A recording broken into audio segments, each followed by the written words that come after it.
世界のニュースの裏側を僕たちは語ろうという回なんですけど、イスラエル作ったのはロスチャイルド。イスラエル製の武器、ボタン一つで兵器を爆発させる装置を仕組んでたって。デッドハンドっていうシステムを作ってたんですよ。第三神殿のワッペンつけてる。これ何者みたいな立ちんぼになりすまして性病をばらまいてる。これはペネトレーションテストだったんじゃないか。高市政権がまあ叩かれてて、移民ですよね。多分トランプフリーメイソンだと思うんだよね。軍事パレードやるんでそこに UFO が飛んでいやそしたら壮大な話です。いやいやもう最高だよ。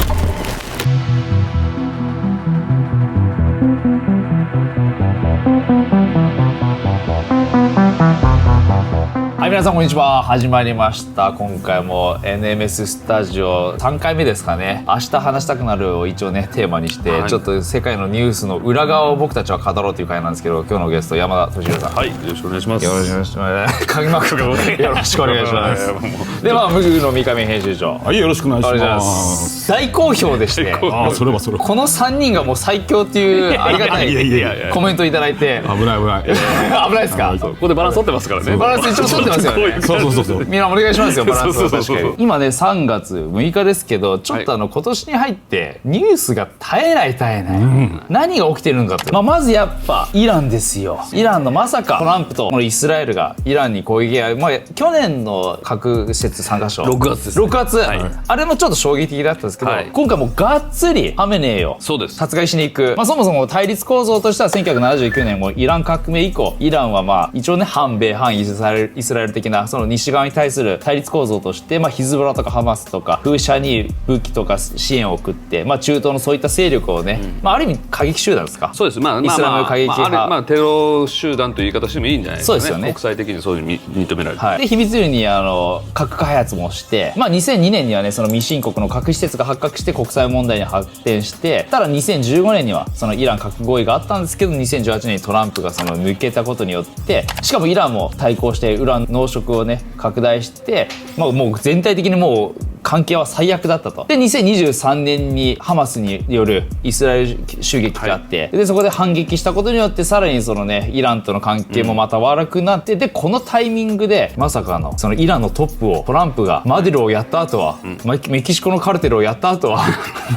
今度はイランをとうとう行ったと。で僕がアベマの番組でジェフリー・サックスっていうねアメリカの経済学者と対談した時に、イランはやっぱ最後の砦だと、5年間で7つの中東の国を潰すっていう計画のうち、イランが最後だったよって言われてて、で実際に今回行ったことによって結構いろんなところに飛び火がいっちゃってますよね。実際に今回襲撃が始まる前にイランでとんでもないデモ起きてたんですよね。起きてました。はい。そもそも政権を転覆させるデモですよね。そのハメネイが実質最高親権政治っていうんですか、あれは。そうですね。言っていいと思います。ですよね。でデモが起きてて、もうだいぶ何千人？いや4万人じゃ。4万人が亡くなってる。はい、だからいわゆるその中国のちょっと天安門事件的なことが、しかもこれあまりニュースでは出てなかったっていう意味では、彼らはもう全部封鎖してたってことですよね。っていうこともあって、さてこの後、ハメネイはやりましたけど、こんなん当然もうセキュリティだらけの施設にいるはずじゃないんですかっていう、ね、そういるはずなんですけど、どうですかこれ。だってインテリ、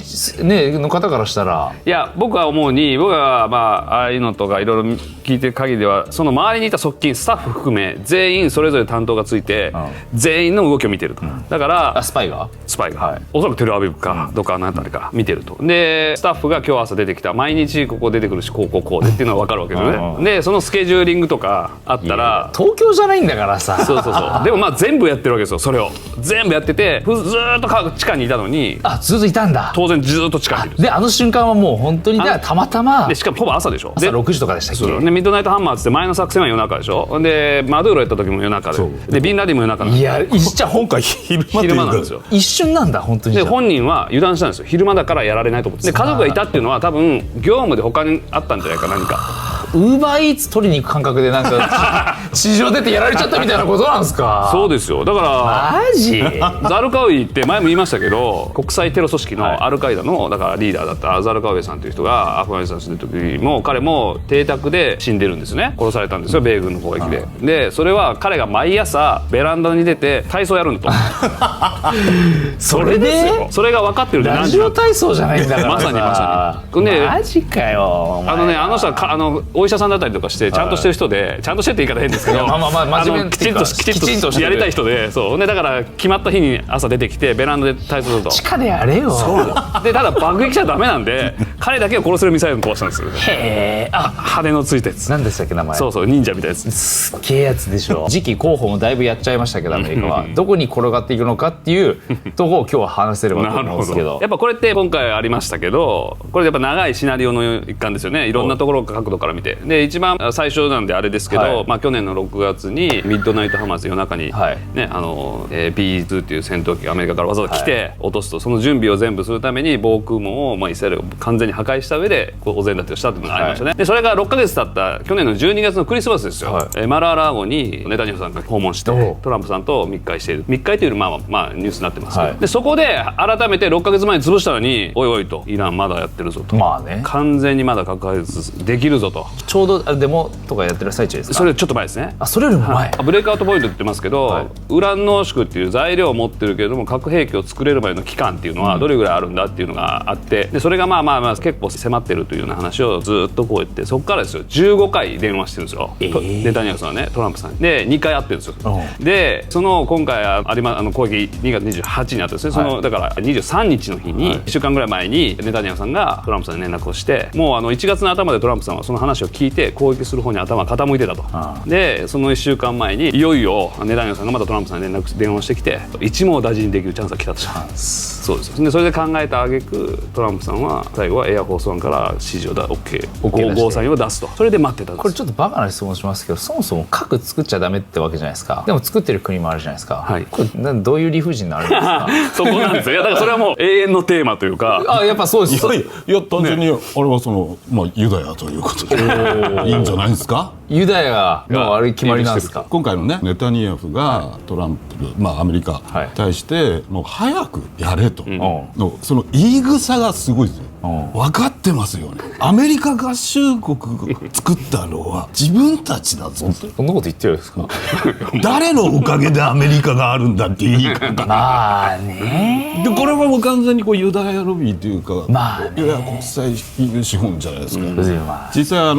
イスラエルっていう国を作ったのはこれはロスチャイルドの資金からに、本人が言ってるし、自分たちの一族がジェイコブに言ってるように全てはここなんですよ。彼らが全部その核の決定権もある。だからもう自分たちはいいけれども他ダメっていうな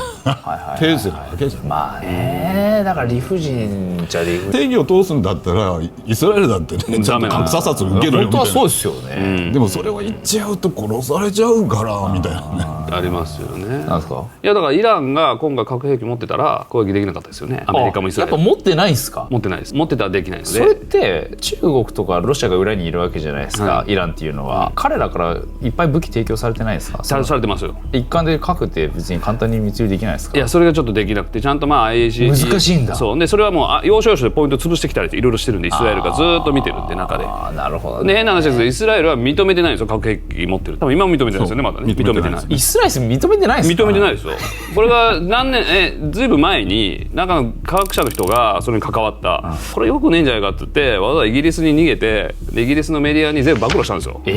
で核兵器作ってますよイスラエルっつって。そしたらその後モサドが匿名を敷いて首相から言命が降りて、あいつを生きて連れ返せと。で女性でそれで一人選ばれて、それがイスラエルの人っていうふりをして、一応イギリスに住んでる方っていう形にしてハニトラですよ。でハニトラにかけて、で恋人みたいな関係にして旅行行こうよってローマに旅行に行った時にそこでモサドに拉致されるんですよ。でその人連れ帰らせて今ね刑務所いるんじゃないですか。だからそこまで知られてなかった。でも知ってたんですよみんな。三上さんも絶対知ってたんですよ。みんな知ってたんですけどただ何それむちゃくちゃなんですよ。だからでも今回はだってこれ誰が悪いっていう話にあんま持っていきたくないのであれですけど、今回一応ハメネイをやったことによって、実質トップをやりました。でこっから彼らはもう降参っていうか停戦持ちかけるのかなと思いきや、13カ国にミサイルぶっ飛ばして、ドバイとかドバイ案件の女子がいっぱいいるのにまだここにいっぱい日本人もいるのに、日本人ですね。日本人ですね。バーレーンとか13カ国に飛び火がいて、で結局彼らもすごい今反撃態勢で、事実上封鎖っていうかほぼ封鎖状態。だってホルムズ海峡といえば日本が80-90% ぐらい原油頼ってますよね。だからあれが封鎖されたら日本やばいんじゃないのって言われてきますけど。そうです一応トランプが米軍が守ってるって言われてますけど、守られてないんですか？一応まあ守ってると言ってるんですけどね、まあ一番問題になるのは魚雷をあそこにばらまくかという話になってるわけですよ。そうそう、今のところはまあ事実上の封鎖で他の国々はじゃあもう全然貿易できてないですか？今はそうですね。皆さんは備蓄があるんで、備蓄とか日本はどれぐらいあるんですか？これ計算いろいろありますよね。数週間っていう人もいれば3ヶ月少なくないですか？いやだから天然ガスとこう原油の話なんで、で原油だと確か、数ヶ月で3ヶ月とか大体100日とかぐらいのことで、じゃあこれ100日続いた場合戦争がどうなるんですか？いやだからもう他のとこからだからアメリカになんとか依存させるいうような話で、まあその辺のリスクヘッジはずっともちろん当然できてるってことで、イランはでもそもそももうなんか勝つ道筋があまり見えない気がして、なくないですか？これ反撃してっていうか、ここまでイランって強かったんですかそもそも？いやまあもうほとんど今初日はバーッとやったんですけど、ほとんど今もう終わってるんじゃないですか。そうなんですか？ほとんどできてない結局全部もうそのミサイルローンチするところ、発射するところから何か全部破壊されて何千箇所って全部やられてるところです。じゃあもうほぼなくて、でもトランプは4週間ぐらいって言ってましたけど、現実的な数字じゃないですか。で何をもって4週間何が成功なのかすら僕はよく分かんない。確かにね。なんだこれだからストーリーとしてこう見ると、だからイスラエルの視点で見るとね、イスラエルという国ができました、1948年で中東戦争があって、第3次中東戦争1967年6日間戦争でエルサレムを奪還する、で占領、でここにあるのがいわゆるモリアの聖地です。聖地ですよね。楕円形の壁があって、その上に黄金のドーム、で手前にアルアクサといういわゆるイスラム教の施設がある、でここってもともとユダヤの神殿があった場所、これ第一神殿第二神殿って言って、第一神殿はバビロン捕囚で第二神殿を再建したんだけれども、これはローマ帝国によって破壊、で第三神殿を作るっていうのが悲願だ、だからユダヤ人としては国作ったと、聖地も抑えたと、次は第三神殿やるしかないんですよ。で第三神殿を作る設計図とか必要なものって全部あるんですよ。用意どんで作れるんですよ今で。ただ一つだけ欠けてたのがその儀式に使う赤い牛ね。白い毛が1本ではあるとダメっていうのが5とアメリカのテキサスで、作られたというか用意できて、それをイスラエルに空輸した。でこれを見てそのハマスが激怒したと、ふざけんなと2年前に行ったんですね。で2020で2023年のあれになるんだけども、ちゃんと言ってるんですよ。この赤い牛はもうダメだ、デッドラインだと、で当然ながらこれをね儀式モリアの丘に血と水を流して性別する、でもさすがにそれやったらもうやばいからって当局はもう許可しなかったイスラエル政府は、なんだけど去年予行練習したんですよ。で反祭って言ってその牛をこう丸焦げになるまで焼くっていう、これリハーサルだと。でもっと厳密に言うとイスラエルで生まれた赤い牛じゃないといけないとかね。そうなんですか。今回テキサスからってことですよね。で、後輩説とここで生まれればいいわけよ。でそこまで今計画やってで今年だってあれですよ計画、でこれ面白いこと言ってタッカー・カールソンっているじゃないですか。あの人がここ 2,3 日発信してて、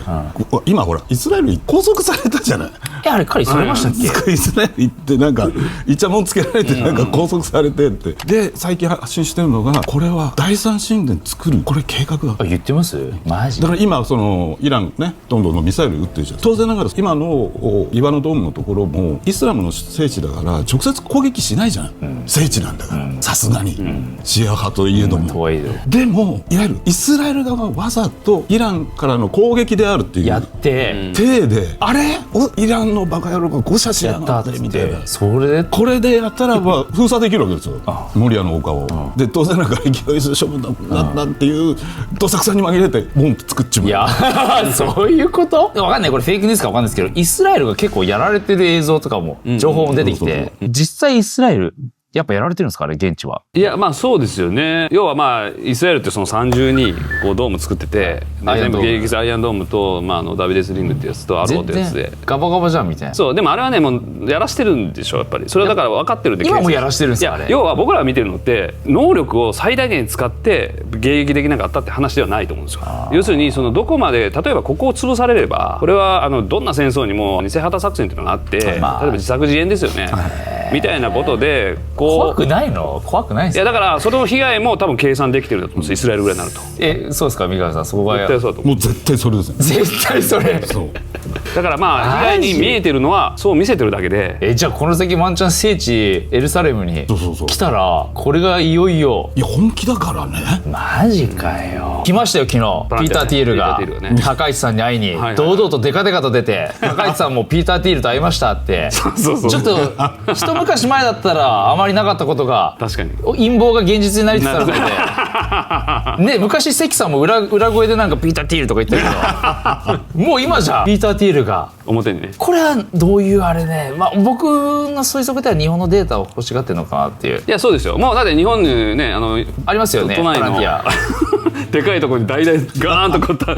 これ今更何をする。いややっぱ日本のこれから防衛費上げるでしょ日本が、はい、5% ですか。でまあそれで調達増えるということもあるのと、やっぱりこれから ACD やりますよね。サイバー攻撃、能動的サイバー防衛ってやって攻撃できるようにする、いわゆるサイバー能力を日本は高めるのでこれからで、それには当然データも必要になってくるしっていうことですよね。介入してでしかもこれ資金も出すってことですよね。まあそういう契約でも結局アメリカに投資してるわけでしょ、だから回してるような気すらしますけどね。データもお金がね還流しているっていうお金もデータも全部渡してそう全部渡す。だから、ね、市民のデータはもうほぼいってると考えていいわけで、その今ガバメントクラウドが全部、ほぼ AWS なんで、じゃあだからなんでピーター・ティールさんってこれもう今だからあれですけど言えないかというと、怖いのはいろいろと訴訟をいっぱいやられてたりしてて、そうメディアとかともね。だからまあ黙ってない人なんで変なこと言ったら訴え怖いですよ。そうっすよね。だっててか彼でも陰謀業界で騒がれてるの海外でもバズってるんですけど、アンチキリストの話とかするんですよ。なんかね、三上さん結構宗教的にも日本人だとなんか感覚としてこう分かんないんだけど、今のトランプもね牧師呼んできて祈らせてさ、やってますで改めてアメリカ合衆国を主イエス・キリストに貢献しますっていう。確かバイデン政権の時にいろんなコインとかにインガート・ウィス・トラストっていうのがあるじゃないですか。この文字がどんどん消されてったのよそれをまあトランプが改めてっていう、これはまあ本人がね長老派のクリスチャンだっていうことがあるんだけども、これね一応 AI とかでこう聞くとそうじゃないって出るんだけど、多分トランプフリーメイソンだと思うんだよね。そこいや言ってないけども、で AI に聞いてもそういうデータありませんってあるんだけど、マクロンも確実にメイソンなんだけど、握手をわざわざこういうふうにするっていうこれハンドサインみたいなこう見てあれとか思ってて、長老派のフォレス・リディアンっていうのはスコットランドだね。スコットランドって要は近代フリーメイソンのこう、まあ、ルーツみたいな言いますよね。でさっき第三神殿って言ったじゃないですか、この第一神殿っていうものを事実上こう作ったというか棟梁が、これが面白い。今アメリカ兵が行ってるじゃない、ミッションでイランに行ってるじゃない、ワッペンこれ第三神殿のワッペンつけてる。そう公式のやつだって普通さ個人でそんなものつけるかみたいな。生成 AI じゃなくてですかそれこの時代ね。だからなんだろう、タッカー・カールソンも言ってんのかな。そうマジこのワッペンIDF の方へって言うといわゆるイスラエル国防軍ですよね。マジアメリカのなんかサイレントマジョリティとかっていうもう基本的に福音派の、言ってみれば原理主義者なのよ。そうですよ。原理主義者ってだからあれですよね、結局エゼキエル書的な、ハルマゲドンって、ハルマゲドン、そのエゼキエル書には戦争もそうなんだけど、この世の終わりにはイスラエルという国ができて、かつ神殿も再建されてる、でそれはね前の神殿とは形違うんですよ。正方形なんですよ上から。でその設計図もあるんですよ。もう一回それを持ってイスラエルのユダヤ人のとこ行って、これがお前たちの設計図だろうって言ったら、階段の位置がちょっと違う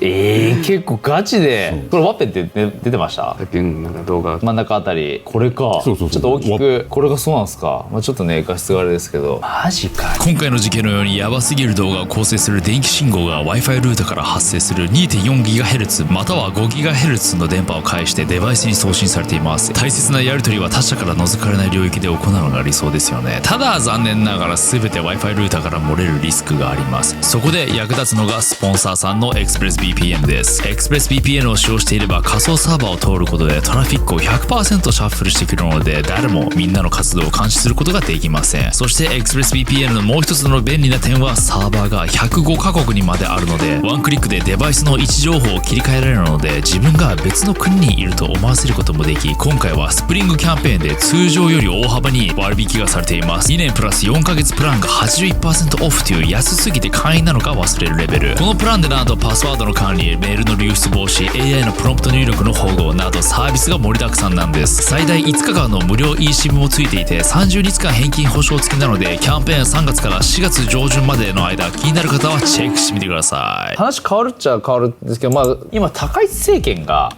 叩かれてて、はい、去年まではなんか早苗現象とか言ってたのが、アホみたく180度変わって、高市さんが今移民ですよね、はいはい、その特定技能2号の外国人が実は1年間でめちゃくちゃ増えてるんですよ、確かデータで見ると、もうなんか何倍とかなってるんですよね、3.7倍。まあね、そう3000何人になってるんですね。だからこれなんか蓋を開くと結局、以前ねちょっと山田さんも言ったと思うんですけど、日本って移民対策してるようで実はしていない国っていう、どうやっぱそうですか？してないですけど移民は結構ちゃんと入ってますやっぱ、三上さんもやっぱそう。いやだって経営者がだってもうね日本人じゃないじゃないですか、が多いですね。そうするとだって賃金の安いさ労働力外国人使えみたいなぐらいに、いやだから支持してるどこぞの居酒屋の社長もいたじゃないちょっと炎上するとこですか？そういわゆる有名な日本の世界的な有名な洋服あるじゃないですか、はい世界中にチェーンが展開してて、で一時期ウイグル地区の強制労働してて不買運動なんとか、やっぱ彼らは安い労働を使いたいみたいな、それでやってたんですよね。でもあの後結局変えましたっけ？いや批判したんですよね、ちょっとあれについては。本当ですか？中国のことをコメント求められてるわけですよ。やっぱりその人権問題どう思うんですかってどこ出て行っても聞かれると。で彼は人権問題に対して良くないということをちょっと中国が反発するようなことを言ったんですけど、それの時はもう彼に多分称賛あったと思うんですけど、中国よりもヨーロッパの方がガンガン行ってるんでビジネスは、だからあっちで勝てるっていう称賛があったんじゃないかと思うんですよ。だから今の三上さんの聞いてると結局この政府の政策って大企業が儲かるための、いやそりゃもちろんそれだけだから、もう一般市民のこんな声なんてもう全然渋谷が治安悪くなると別にどうでもいいっていう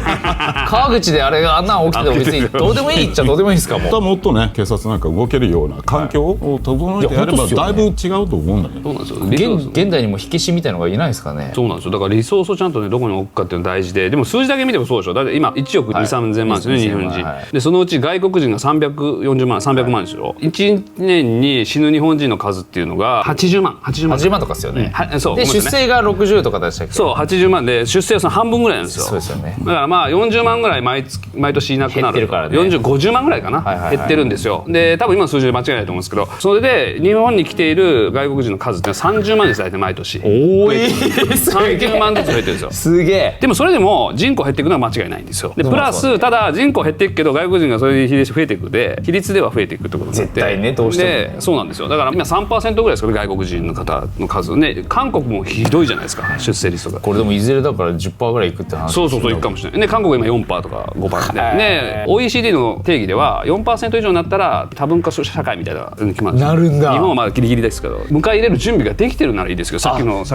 警察の話じゃない。それで言うとちょっとおっかないニュースが、失踪したベトナム人の実習生が中国籍の農業経営者のところで働いてたんですよ。でこれ2人結局逮捕されたんですけど、こういったことが全然起こり得るってことですよね、今後。これ地方の農家は本当に人手不足。そっか、年寄りになっちゃってるから今みんな。確かにこれ北関東もそうなんだけど、いるのよ、分かっててやらせてるんだ。マジか。皆まで言うなと。やっぱ人手不足深刻やね。かなり深刻だと思います。実は水面下では、だって今の状態でもどんどん減るわけですから、それは増やさないと減るんですけど、でも今の数字を維持する必要は別にあるのかどうかって問題もあるんですけど、それ系でいうとね、山田さんも扱ってたと思うんですけど、住友商事の方が米軍の基地に入って逮捕されましたけど、これ何者みたいな話が結構ねネットでバズって顔も出ちゃってるんですよ。ありえるんですか、この米軍の基地に入ろうとするっていう。ありえないです。ありえない。多分ほぼ 100% 無理。偽造 ID 作ること自体が無理。なので偽造 ID 入るのに、しかも横須賀でしょ。横須賀入るときって名前前も全部出てる。三本少女の社員45歳。だからね、ちょっと背景話すとちょっと面白いんですけど、これ面白いというか興味深いんですけど、この人はイラクですよね。イラクに住友商事の社員なんですけど、イラクに駐在していて、で帰ってくるたびに米軍が好きだったから、いや好きだったで入るかっていう偽造してですよ。でいや違うんですよね。入って中に宿泊したりレンタカーして、そんな滞在してたんでしたっけ？そうで出て行って、でしかも港区に家があるのに、そこの家の前に駐車場も止めずに車止めていて、それで捕まってるんですよ、中金で。で警視庁がこれ捕まえたんですよ。不思議でそれなんですよ。で調べたらおかしいなって調べてる間にこの人またイラク帰っちゃったんですよ。あ、そうだったんですか。そうですよ。でまた米軍行きたいから帰ってきたんですよね。このストーリーで行くとですよ。で空港で捕まったんですよ。その時は横須賀に入ってたのがバレてるんで、レンタカー借りた場所がそこなんで、神奈川県警に変わったんですよ、担当が。で神奈川県警が空港で捕まえたんですよ。で戻ってきたんですけど、米軍の人のこれの話も当然全部英訳書送って、どうなってるのこれとかって 100% 考えられないと。てか米軍がそんなことをありえない。横須賀だけでもまずピッてやった上で生体認証もやらなきゃいけないし、じゃないと入れない、もしくは DOD アメリカの国防総省が出しているもうちょっと角度の高い、確証が高い証明書、それにはなんかチップとかいろんなのも入ってるんですけど、それを持ってるかしか入れないんで、普通入れないと。でも入っちゃったわけだよ。そうなんですで多分中にいるんでしょ、その身元を引き受けるっていうか違うんですよ。これね、身元の人と一緒に入るのも全部一緒に行って、僕も何度も入ったことあるんで分かりますけど、もう全部調べてくれるんですよ、そこで。でまたでもほら働いてる日本人もいるじゃないですか。います米軍の中で。それもその働いてる人の紹介でこういて、もちろん入りそう、免許とかも出してご認証とかそうレシート見たらビーッともらっていやかなりこれはかなり難しくて、これだから山田さんの見解はこれで結局これはペネトレーションテストだったんじゃないかと。要するにこの人はおそらく CIA か何かに雇われていて、一応非常に稀有な形で来て、日本にいるとまたおかしいで、海外から来るというパターンにして、でそれで横須賀に入らせる ID は渡されてるけど偽の ID で、これは多分おそらくちょっと巧妙なテロ組織とか金使ったら作れる ID なのかもしれないですけど、そういったものを使わせて入らせて、多分すり抜けたんですよ。研修これありえるんでイスラエルやりそうだな。本当ですか。いや CIA は各国でやってるんですよ。僕でもびっくりするのが、これ顔も年齢もなんか、名前も出してるわけじゃないですか。これありえるんですか、そういうの。いやだからもうここは多分そこまでだと思ったんじゃないですか。そこまで要するにただのそのわけわかんないなんていうんですか、ちょっと偽造してもう報じちゃったってことですか。なんかやってるレベルじゃないっていうところだっていうのが分かったってことじゃないですか。裏ではこの人はどうなってるんですか。今捕まって事情聴取すぐ出てくるんじゃないですか。でも偽造ぐらいであれば被害届はどういう形で出るのか知らないですけど、ただミッション終了ご苦労様みたいなありえるの、そんな三上さんありえます。ありえる。逆になんかね基地の人にさ「おい緩いなダメだ」みたいな。であとこうリポートが上がってマジね、多分また強化されるんですよ。でまあね、ゲートがね、ここにはね警察ちゃんといるんですよ。海軍の警察が無視するわけないと思うんですよ。で実際に韓国とか他の国ではちょっとした偽造の ID で入ろうとして即刻見つかってゲートで捕まってる人何人もいるんですよ。ガバガバじゃん。どんな記事でしたっけ。どこでしたっけ。これ横須賀の海軍。これだから多分僕はそこじゃないかなとこれ。でもこれ最初報じた新聞社の人が女性記者なんですけど、で今神奈川県警今これ揉めてるんですよ、この件で。なんで全部誰かリークしたからこの話を記者に。これリークなんですか。最初これリークなんですか。そもそも出るはずじゃなかった。可能性もある。でそのリークした人って幹部なんですよ本当に。どこの。神奈川県警。やった P でよ今。神奈川県警はいいけど。でその人が知り合いに OB いるから聞いてみようかね。いや今本当大変なことになってる。これはなんでその大変なことなんですか。でその記者に情報を提供してるんですけど、女性記者なんですよ、若めの。だから記者とのその距離感。いややってますねそれ。分かんない。あとやってます。もう一個これはあれですけど、この女性記者は期間。でもなんか商社って僕一緒に話すのすごいなっていうのが、三菱商事かどっか忘れましたけど、僕の知り合いも40何歳ぐらいの人がいて、ロシアのシベリアに木造輸入する仕事でシベリアの山奥にそこで住むんですけど、年4回の船で物資が送られてくるだけで、あとはもうそこで生きてるだけっていう。すごくないですか。年4回に食料が送られてくるだけでもうなんか狼みたいな人暮らしてるんですよでこれ普通に事実の普通のある企業の社長なんですけど、そんなんしかも普通に三菱商事がどっかの人なんですよ。商社ってただエビならエビって一生エビなんだねだからもうそこほぼ日本に帰ってこなくて、もうずっといるんですよね。しかも普通に現地民たちともう銃撃ったりしてるんですよ、要はクマとか本当に出るから生活のためにですよ。すげえなと思って、商社の人たちって。だから情報がすごい。いやすごいと思いますよ本当に。多分ね外務省よりもね情報を持ってると。いやこれもうねピーになっちゃいますけど、最近だからと仲良くなってて、山田さんのこと全く同じこと言った。商社やっぱ商社の方が俺らより多分持ってるよっつってました。いやそうよ。よく言うんだけど中国って国勢調査してないからね。国勢調査っていうのがだって山の中に住んでるような人がいっぱいいるじゃない。人口も含めですよ。してないんだ。だからどうやって人口を出してるの、何億人何十億人って出してるのって、これ一応表向きは中国政府が、ね、いろんな調査した結果の数字ですって言うけども、まあ今は違うかもしれないけど元はこれまさに商社、まあこれ P 入れての数字なんです、でこれ山すごいんだよ。こういうジャングルの中のこの区域の何人いるのか割り出す方法っていうのがあるんで、何だと思います？スキャンしなきゃ分かんないですよね。塩の流通量、塩ソルト、塩じゃあ塩この地域でそれで分かんどのぐらいの塩の量が流通してるのかでここに何人いるっていうほぼほぼ当たってんだ。でその数字を持って中国の全土の人口はすごいですね。商社は出してて、この数字ただそのまま使って発表してるだけ。すごいね商社は。でもじゃあその数字は正しい、大体正しい。はあおもろ。すげえ。だってもともとなんかって言うけどもう全部 P 入れてくださいね。まあねそうですよね毎回出てくるからの人物。いやだってまあご家族がね。そうなんですか。それも P ですけどね。どこの政治部ワシントンにいました。つぶつぶじゃん。だからコンビニとかなんとかも全部もう商社。あそうなんですか。いやセブンイレブン物流から何から商社やべえ。やっぱ財閥ってやべえな。あまあこの人はね本物か偽物かは一旦置いといて、今なんか日本だとゾンビタバコとか流通してたりして、ちょっとそっちと関係あるか分かんないですけど移民にも関わるんですけど、もう聞いた話立ちんぼってあるじゃないですか。これ立ちんぼを利用して中国の女性が性病を持ってて立ちんぼになりすまして性病をばらまいてるって言うんですよ日本で。全然できちゃいますよね。そう全然。っていうかすごいもう梅毒がもう梅毒も今過去最多じゃないですか。そんな工作やりまくってるっていうのがもうおっかねえなっていう。いやだからそういうのでそういうことがあるからっていうことですよね。戦時中にそういう管理売春やったのはおそらくそれはそうですよ。その代わりちゃんと検査をして、でもやっぱりそれが必要になってくるんで戦時中今もじゃあそうなるんですか。可能性はありますよね。だから風俗店とか管理、立ちんぼはどこまでね管理できないんですけど、だから摘発してるじゃないですか。それはやっぱ全然ですよね。言うて大久保とかあっちの方では全然まだいるそうなので、それは全然戦略としてあるし普通に発想として、ね、考えつきますよね。恐ろしいな。何でもありじゃないですか。何でもありですよね。だからそうなってくると、まあ、余計なコストもかかってくるしということで、ね、次のニュースなんですけど、これ僕一昨日の飲み会で話したら10人誰も知らなくて、もう普通に来てたら耳にしてないのかもしれないですけど、メキシコのカルテル、あれとんでもなくないですか。カルテルのトップを暗殺して、そしたらカルテルが暴走し始めて、街中になんか車ひっくり返したり。メキシコは特にアメリカの国境に近いところあれもね、東南アジアの三角地帯みたいなある種の独立国みたいなもん。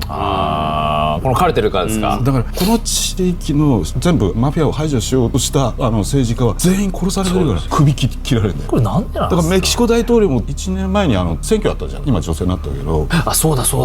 候補者全部殺されたんだよ。全身出ぬんよあれね。だってこれ17歳の YouTuber も何年か前にカルテルのバカにしたらパーティーで銃乱射で死んじゃってましたからね。だから軍出すしかなくて、だからもうトランプに言われてなんとかしろと、でしょうがなくて対応してるだけで、ね、すごいなこれエルチャポよね。これすごいのは皮剥ぐんですよ。人間のなんで皮剥いだ状態の人を道路に落としといて、こうなるんだぞって見せるっていう。だからもう本当に見せしめ、まさに分かりやすくそれを恐怖でね。僕一個ねちょっとその話は続けていいんですけど、一瞬ちょっとあれですけど、ワールドカップがあるんですよ今度。ありますよ。でアメリカ、メキシコ、カナダ、はい。で日本戦第2戦目メキシコシティなんですよ。怖いんじゃないかと、こんなんやってたら。これとんでもないっすよ。とんでもない。彼らが暴動し始めてメキシコ負けたりしたらどうする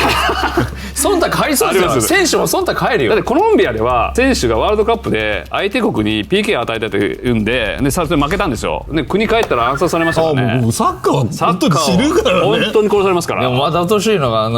アフリカチームだとブードゥー使えますからそれは当然呪いでカルテル呪い対カルテル対わけわかんない戦いじゃん。それ現場でやったら面白いですよね。でもこの前の知ってます？どっかが PK になった時抗議して15分ロッカーにみんな入っちゃったんです選手で PK 外したんですよ。でその間にみんな絶対やってたって言われててこれ99ロスタイム5分でセネガル対モロッコで PK になっちゃってで結局外すんすよ。15分中止されたすげえそれちょっと嫌ですね。やってるでしょって。まあでも肩の力抜いたニュースですけど三上さんトランプが半年前に UFO こっちがねこっちがこれなんすかもうようやっとかみたいな感じでみんなで最初あれですよ噂でね出てましたよね。国務長官がトランプねでトランプも了承してなんか UFO の正式に、UFO だけじゃなくて異星人のことを正式にアナウンスするぞっていう噂が出てましたよね。でザザッで三上さんも前回の放送で7月8日じゃないかとか数字が出ててでその後息子の嫁ララトランプがコメントでそうだこういう噂あるけど言ってました。ちょっと義理の父ちゃんに聞いてみてよそしたらなんかマジっぽいみたいな話をなってきてねなんかそしたらオバマがインタビューでエリア51にはいないけどもう本当の陰謀論があったら大統領も知らない宇宙人がいるんじゃないリアルみたいなこと言っててでそしたら次の日ぐらいにトランプがなんかオバマが機密情報を流しやがったそう俺が出すよって大統領令に出ちゃって大統領令出ちゃったのよそうですよね。これは三上さん僕はまあエプスタインの話題そらしなのかそれもあるんだろうけれどもただ前段階としてその2021年に国防総省は UFO の存在を認めて、はい、ティックタック UFO 4回公聴会を経て今こうノンヒューマンインテリジェンスという、とうとう異星人非地球人的地底台っていう、まあ、事実上のエイリアンを前提とするような議論があってで内部の NRO という国家偵察局のエージェントだったデビッド・グラーシュがもう結構もう言っててね結構いじめられたんでふざけんなって話でバンバンこうでまあ今日に至ると言いながら中心人物でライトパツァソク基地にいた要人がなんか行方不明に今なったとかなってるんですか。あとはなんかその公開するはずだった機密文書がごっそり消えてるとか、ね、そう消えたんですよね確か。これはねだからすんなりとは多分でもトランプがあれ言ったっていうのは意図があるんですか。まあ言った以上はね動くからね、普通にもうみんなの興味が惹かれることを言いたかっただけなのか本当に意図が計画があってやったのかどっちなんだろうなって。なんか大統領選の時からちらっと言ってましたね。言ってました、だからまああの人公約を約束を守っていくっていうのはちょっと思いが強いようなんで、とりあえずまあタイミングなんでしょうけど、ただやっぱり僕はいろいろ見てるとやっぱ250周年最初の今年の頭に出たエコノミストの表紙もそうですけど、やっぱり250周年記念っていうのは彼になって大きな節目で中間選挙その後もあるんで、ちょうど真ん中ってことだしで彼にしてみれば4年のうちの最後の中間選挙だしっていうところで250周年記念に気合を入れてると思うんですよ、そう考えてるとそこに花を添えるものであれば例えばこういう情報でそっかだから7月8日っていうもともと出たその数字も、もうそこにピンポイントに向けてってことじゃないかなってやるんだったら7月4日の方がいいと思うけどまあね本当はねそうなんですよ。で軍事パレードやるんでそこにね UFO が飛んでいやそしたら壮大な話です。いやもう最高だよ。最高ですよねみんなもう三上さんこれ出るとしたら何出すと思います？一つ、まあ無敵よ全然無敵でもちろんアメリカはもうすでに地球製 UFO を作ってると、で公聴会とかでこうね見せた流した動画で、それこそチクタク UFO って、あれはもうアメリカの兵器アメリカの兵器で映像っていずれもこう演習中に出てきてる映像なんですよ。そうなん海軍の演習中に出てきてその監督してるね責任者いるじゃないですか、そこにも同時に報告行ってんだけども、全然取り合ってない。そもそもねその現場で、もうだから自分たち何騒いでるの？全部それも含めて演習。これを出すってこと？一つは兵器として出すの見せんじゃねえか。やべえなそれ。皆さんこうね宇宙人とか言ってるけどこれ兵器なんですね。そうですよ。まあでもイランとねその辺の紛争はまた近々動きはあると思うので、いろいろなそのなんていうんですか、やっぱ中東系の話なんで、やっぱりいろんなロマンが出てくると思いますよ。ロマンという言い方変ですけど、いろんなまあ宗教もそうですし、テクノロジーもそうですし、古代遺跡は出てこないですかね。出てくるとか、いろんなね、イラクとかあの辺はやっぱね、シュメールとかあの辺のね、東大の話出てくるね。なんか言っときたいこと大丈夫ですか、二人は。いやもう一人第三神殿もね生きてるもん。いやじゃあまあありがとうございました。ありがとうございます。